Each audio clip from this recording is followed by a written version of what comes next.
Pak Hasto menemui saya itu pada saat di dalam keterangannya sudah menyebutkan bahwa terdakwa sempat menemui terdakwa, saudara. Betul. Saudara saksi ya. Kapan kejadiannya? Jadi Pak Hasto menemui saya itu pada saat istirahat rapat pleno terbuka di KPU RI. Pada waktu itu setelah istirahat kebetulan saya perokok, Pak. Jadi ruangan saya memang ruangan untuk merokok. Dan pada waktu itu tidak hanya Pak Hasto yang di ruangan saya, tapi banyak petinggi-petinggi partai lain yang merokok juga begitu loh. Dan permohonan Pak Hasto untuk mengganti calon terpilih itu juga disampaikan secara terbuka di rapat pleno KPU RI. Jadi pengertian permohonan Pak Hasto untuk mengganti calon terpilih itu disampaikan di rapat pleno, kemudian dibicarakan lagi dengan saya di ruangan saya bersama orang-orang lain sambil merokok bersama. Begitu, Pak. Oke, baik. Di situ penyampaian, masih ingat waktunya kapan itu? Tanggalnya? Saya lupa, Pak. Kalau di BAP ini tanggal 31 Agustus 2019. Iya, betul ya? Betul. 2019 ya. Nah, tadi sudah disampaikan bahwa selain di rapat pleno juga di ruang kerja. Betul. Betul ya? Betul.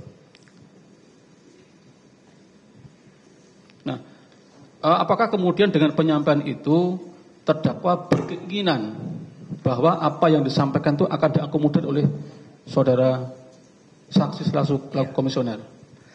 Pada saat saya berdiskusi dengan Pak Hasto di ruangan saya sambil merokok, yang juga ada orang lain juga, saya menyampaikan, Pak Hasto, untuk 2 usulan PDIP di Dapil Sumsel 1 dan Dapil Kalbar, yang bisa diakomodir oleh KPU adalah Dapil Kalbar 1. Kenapa bisa diakomodir? Karena memang memenuhi syarat. Yang memperoleh suara terbanyak itu mengundurkan diri. Maka berdasarkan peraturan perundang-undangan, apabila ada calon yang mengundurkan diri, penggantinya adalah perolehan suara terbesar berikutnya.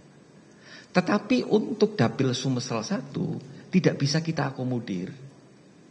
Jadi pada saat rapat pleno terbuka itu, dari 2 permintaan PDI Perjuangan yang dapat diakomodir oleh KPU melalui ketetapannya hanya 1 di Dapil Kalbar.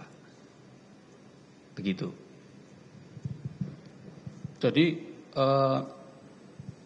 terkait dengan hasil musyawarah dengan teman-teman dari KPU sudah sampaikan oleh kepada Pak Hasto di awal-awal itu di 31 Agustus tadi ya? Sudah disampaikan ya. Baik. Nah, kemudian apakah juga disampaikan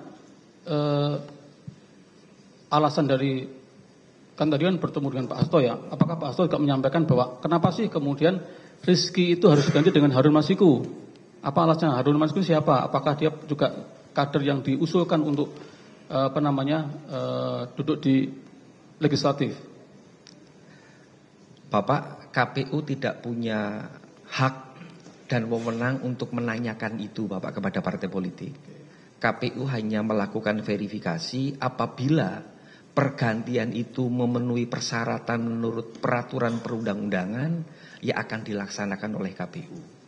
Dan itu kami perlakukan sama kepada semua partai politik. Bagi partai politik yang akan mengganti calon anggota terpilihnya, kami tidak bertanya alasannya apa. Tetapi kami bertanya apakah proses prosedurnya sudah terpenuhi atau belum. Kalau sudah terpenuhi kita laksanakan. Begitu, Bapak. Baik, dari yang mulia, dari saya minta cukup dilanjutkan kami yang mulia.